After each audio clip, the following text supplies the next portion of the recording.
What's going on, good, blessed, and beautiful people? Thank you for joining my channel again. Thank you for stopping by and paying me a visit. So, this video today is going to be more of a rant.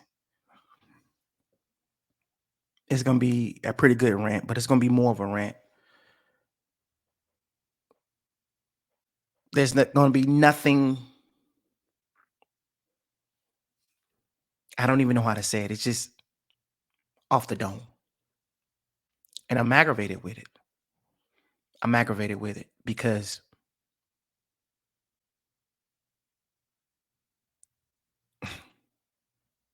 the black community, I've been saying this for some time, is dead. And the black community has been dead for a while. Anyway, the black community has been dead for some time.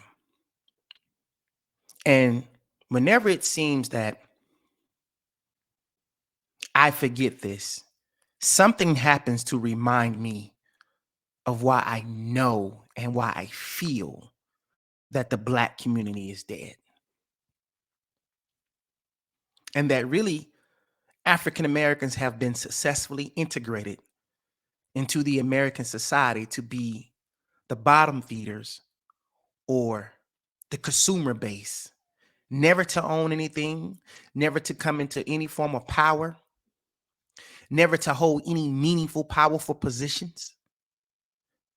And see, we think because Obama rose to power, Obama ain't ADOS.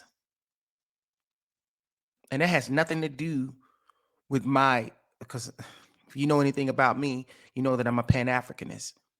So that doesn't have anything to do with me not liking the fact that his father is Kenyan. But the bottom line is his father wasn't a descendant of slavery and rose to the rank of the executive office. Neither is Kamala Harris's father was. But I digress. But it lets me know that the African American has been successfully integrated into the American society to be the permanent underclass. And it really doesn't have as much to do anymore. At one point it did, but it doesn't have anything to do as much with targeted things that are done to African American by the government, by the establishment, like it once did. Now, there are certain things that have just taken root in Black people in America, in the ADOS man and woman. It's just in us. There's no assault to be done. There's no other war to be raged. It has been won.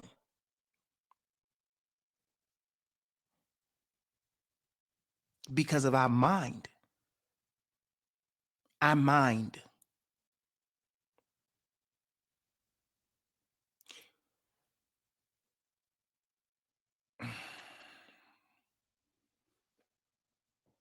I've been watching football since I can remember.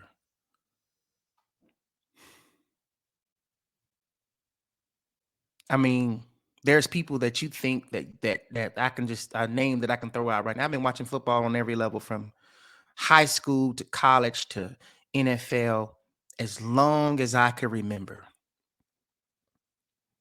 And I've been a fan of football. And I was always a fan of players more so than teams. And one of those players that when he was playing that I just could not stand was Shannon Sharpe. I could not stand Shannon Sharpe. I couldn't stand Denver. I didn't like John Elway. I didn't like Terrell Davis. I didn't like Shannon Sharpe.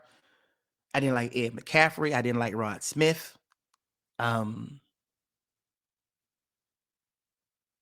You go down the whole Denver roster. You know what I'm saying? I did not like those cats. I didn't like Mike Shanahan. I didn't like Kyle Shanahan. I still kind of feel a certain way about Kyle at this point in time. I'm kind of warming up to him, but I did not like them. I hated the Denver Broncos team. I did. Just like I didn't like Michael Irvin as a player. I didn't like, and this is just me being a fan of football, right? I didn't like Michael Irvin, Troy Aikman. I didn't like Emmitt Smith. I didn't like any of the Ishmaels because they always went to the Cowboys. Um, there was another. I didn't. What was another receiver that was side Michael Irvin? I can't think of his name right now. Jay Novacek, Leon Lett, anybody that you can think on that Cowboys team, I didn't like. I just my cousin was crazy about him, but I didn't like him, right? Because I was a 49ers fan, and then I was a Kansas City Chiefs fan, because I'm a fan of players. Wherever the player when I went, I liked it. Joe Montana, I liked it. Jerry Rice, John Taylor, Roger Craig, I liked it. Run it lot. Um, um, I'm just trying to think of names off the top of my head, but anyway, you get my point. I've been following football for a very long time. Very, very long time. And I can dislike teams and players and still like the person. Right? Because when you are rooting for somebody or rooting against somebody, yeah, you're the enemy. You're supposed to have, back in the days, back in a long time ago, there was no, if you was a 49er and you didn't like the Cowboys, that's just how it was. But when you get older and you can look at the game objectively. Now you don't have to have your feelings in it. One of my favorite personalities is Shannon Sharpe. I like Shannon Sharpe a lot, primarily because I think that the dude is a stand-up dude. I don't agree with everything everybody says, but I like him. And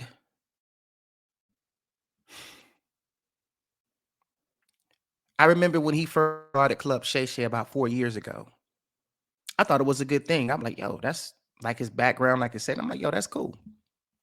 Um, and to give you more context, I do not like Vlad TV at all.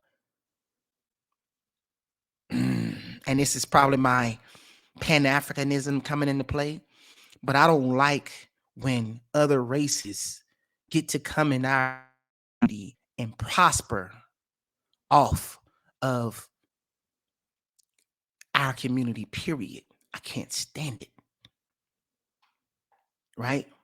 And so I see all these black actors and black musicians and all of these people, black personalities going to Vlad TV, and they making this man rich. And I'm like, man, look at this dude. Just getting wealthy off of us. But then Club Shay Shay came along. And I started to see his numbers grow. And I started to see the guests that he had on. And I started to listen to conversations.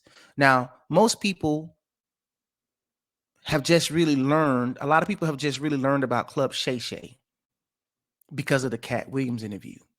But this dude been doing this for years, man. Club Shay Shay been on for a couple of years now. And he been kind of dressing similar because he has a stylist, right? He's always dressed the same, whether he got a male on or female on, it's the same thing. But it was something about that Cat Williams interview.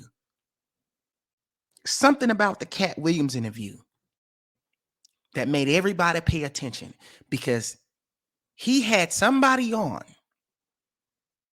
that people really wanted to hear from. They wanted to really hear their side of the story. And Cat Williams came on the Club Shay Shay with a bone to pick. He came on there with a bone to pick. He came on there to say his truth, to say the truth, how he felt it to be. He came on there with a bone to pick. And if you know anything about Club Shay Shay, if you've been watching it from the beginning to now, that He does not interrupt the guest. He does not uh push back on what the guests say. He may add, "Oh, come on, man. Oh, come on now." He may say things like that, but he's not like a traditional journalist to where whenever someone says something, they got these alternate talking points. Get in.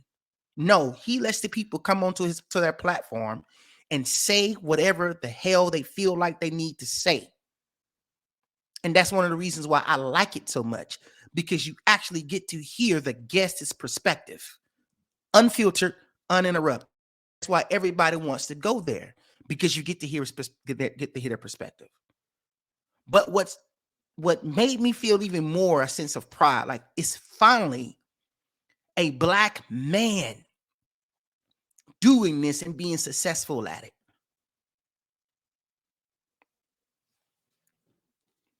So here's why I'm upset.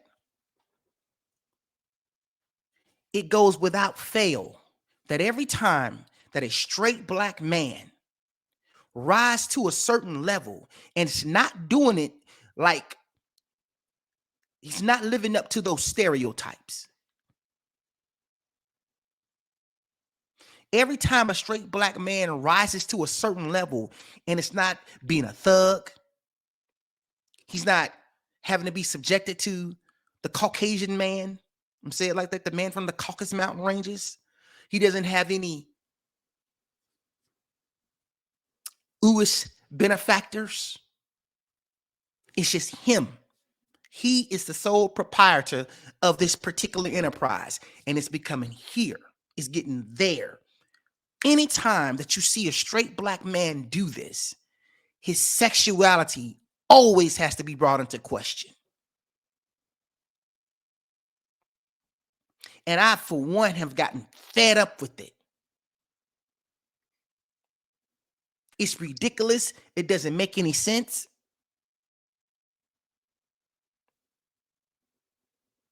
Look at Kevin Samuels. Kevin Samuels comes out. Now you got years and years, decades of black women being able to go live on air, having their own talk shows, being able to just bash black without any pushback, without any alternate narrative, without any combat to whatever argument that they have forth. But then you get Kevin Samuels come along and starts telling black women flat out, "You're delusional. That's not how men operate. That's not what men are looking for. That's not men of this economic status. That's not what they're looking for." Talking to black men in a very black women in a very masculine way. They start questioning sexuality.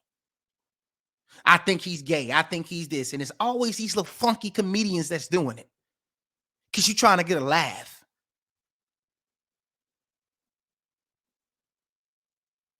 How come every time that a black man is successful, y'all want to bring up, and y'all want to bring up his sexuality? You want to talk about the fact that you think maybe he's gay. I look at Shannon Sharpe. I don't see nothing zesty or gay about this guy. Matter of fact, I see a pretty masculine dude. He's reached a certain income level that he can hire a stylist, and the stylist is styling him. So he's like, "Hey, whatever." There's nothing homosexual about this guy. But how come we want to bring up his sexuality? I was on the phone with a couple of my partners, and they brought it up. "Man, I think that nigga gay." How? Why do you think he's gay? Because you've heard somebody say this and now you're just repeating it?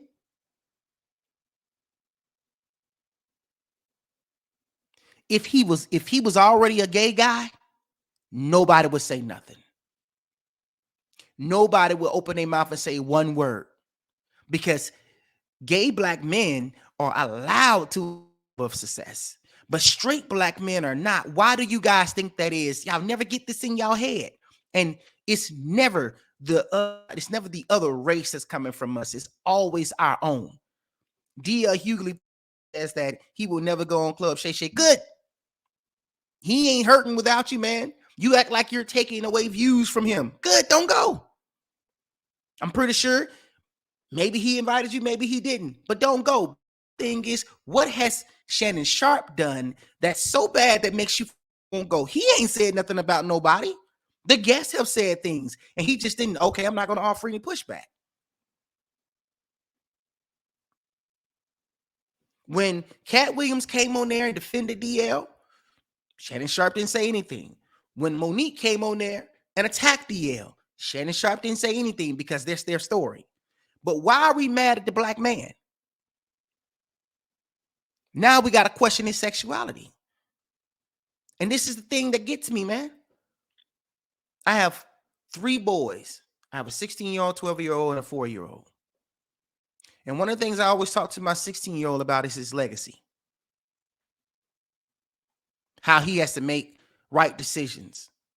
And you make decisions that's going to benefit you. Think for yourself as a thinking black man. The world is your oyster. You're not confined to the box that the African-American community and America at large is trying to put you in. But that's all it is. Shannon Sharpe is just a straight black man, so he's going to be attacked. He's going to be called names because that's the trope. Surely a straight black man can't be doing this and being successful. I remember when in the military, I gave my life to Christ when I was 17 years old. And so there's now, in fairness, there's some things that I was ignorant to in the Bible. I thought there was a lot of wrong teaching that I had coming from the church. But one of the things that was a conviction of mine, my own, I'm going to tell you how they do you. One of the things that was a conviction of my own was I felt like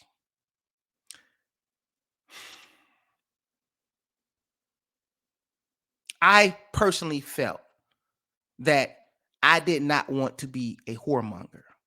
I did not want a man that has to prove himself by laying with multiple women.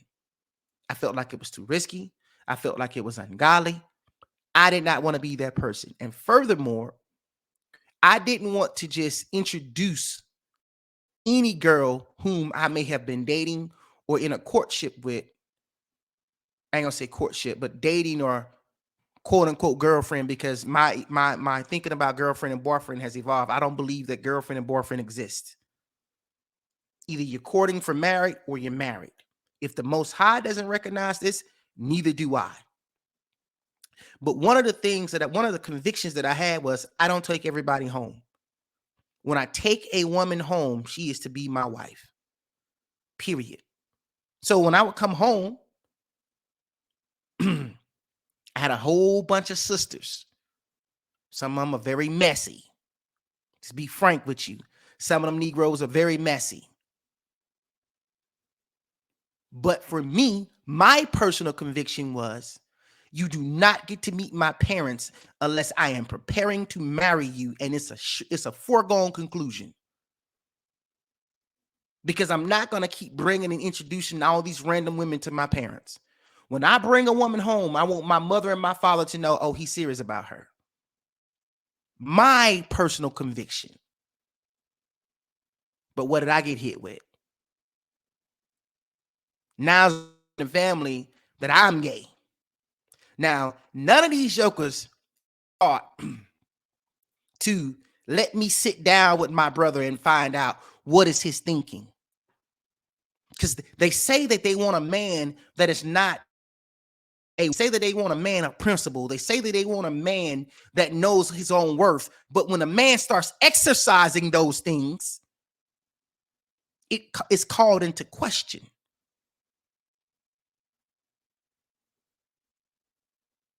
And when I found out about this, it was the first time when I found out about it, I was like, what? You think I'm a rump ranger because I don't bring random women home? I can't just be, that I've given my life to God. I can't be trying to do the will of the Most High. Now I got to be a booty bandit. Because I don't want to bring any random woman home to my mother and my father.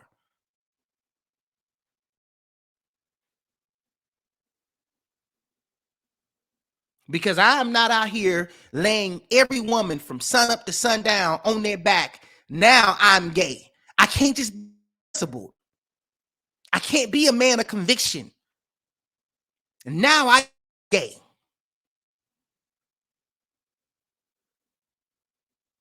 I can't be a man that knows that you don't just lay your seed or shoot your seed up in anything. I can't have that value about myself as a black man. I can't say, you know what? Every woman shouldn't be able to say that she's laid with me. I can't say that about my own self. I got to be gay. The alternative is, oh, he must be gay. I remember a girl was trying to this girl I was hanging out with. She wanted to sleep with me, right? And I was just like, no, I don't believe in sex before marriage. And I'm not vetting you to be my my wife, so we just cool. This chick said, "Oh, you don't want me, you must be gay." Now I just told you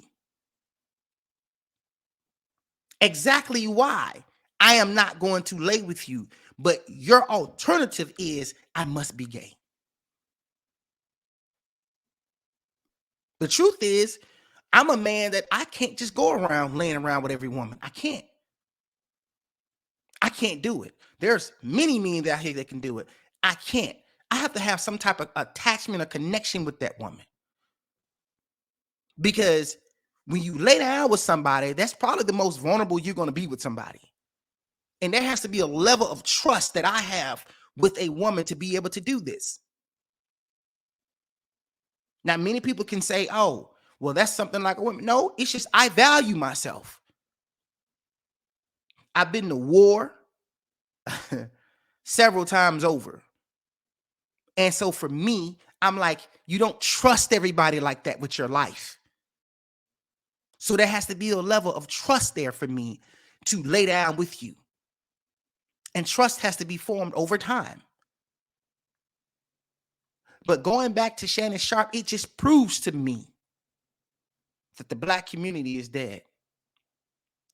Because the crazy thing about it is I haven't seen, can't put this on black women. I haven't seen not one black woman come out and attack this man's sexuality. It's been black men. Oh, he must be gay. Oh, he's zesty. Why y'all saying this about this brother, man? Why? One of them called a man a female Wendy Williams. I'm like, no, he not. Wendy Williams is on here gossiping about everybody. He ain't said nothing about anybody. He just brought people on their show and let them tell them their truth. The only difference is that Cat Williams and Monique were two heavy hitters in the industry. And so they know heavy hitters. And so when they speaking, their words are implicating heavy hitters. He just brought Desi Banks on. Desi Banks talked about his girlfriend. Desi Banks talks about how she didn't believe in him. He didn't offer no pushback to Desi. Did the same thing. Steve Harvey came on. Steve Harvey talked about him and Bernie Mac not having any beef, and DL no, they had beef. He was there. He didn't offer no pushback to him. Cedric came on, talked about what he did. He didn't offer no push. He's not offering any pushback to anybody because he's letting them tell their story. It's their story to tell, not his. And you're going to compare him to Wendy Williams. Y'all Negroes are retarded. Y'all, it's something wrong with y'all. There's something wretched and broken in y'all. DL talking about he won't go on Club Shay Shay, but he'll go on Vlad. I watched DL on Vlad TV. This is when I lost respect for DL. Bash Kanye West. Bash him. I'm like, it's something wrong with you. There's something wrong with you. There's just certain things that I would not do. But maybe it's because I'm more of a principled man than DL or any of these other guys. But there's just certain things to my fellow black man I'm not going to do. I tell people all the time, I am pro-black man.